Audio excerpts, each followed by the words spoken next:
As you know, the general election left no party able to command a majority in the House of Commons. I said I would do all that I could to ensure a strong, stable and principled government was formed, able to tackle Britain's economic and political challenges effectively.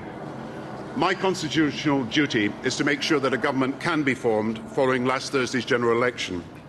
I've informed the Queen's private secretary that it's my intention to tender my resignation to the Queen. In the event that the Queen accepts, I shall advise her to invite the Leader of the Opposition to seek to form a government. I wish the next Prime Minister well as he makes the important choices for the future. Only those who have held the office of Prime Minister can understand the full weight of its responsibilities and its great capacity for good. I have been privileged to learn much about the very best in human nature and a fair amount too about its frailties, including my own. Above all, it was a privilege to serve, and yes, I loved the job, not for its prestige, its titles and its ceremony, which I do not love at all.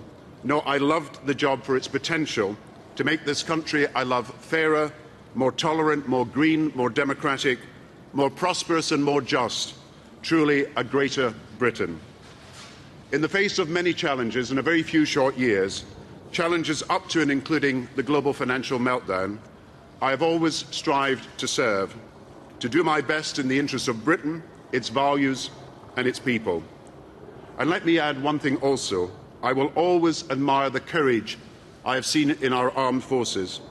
And now that the political season is over, let me stress that having shaken their hands and looked into their eyes, our troops represent all that is best in our country, and I will never forget all those who have died in honour and whose families today live in grief.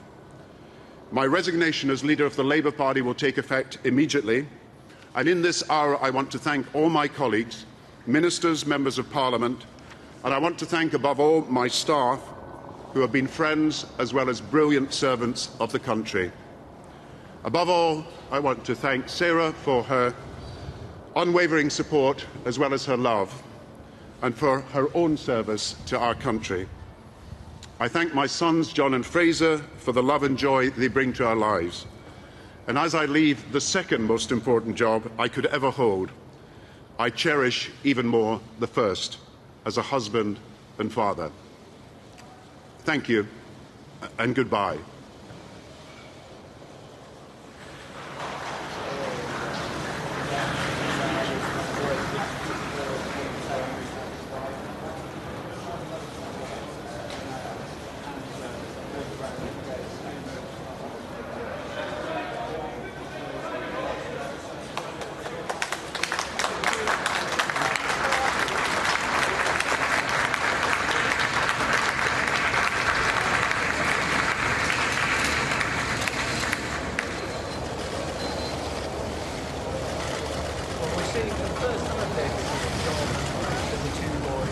Thank you, sir.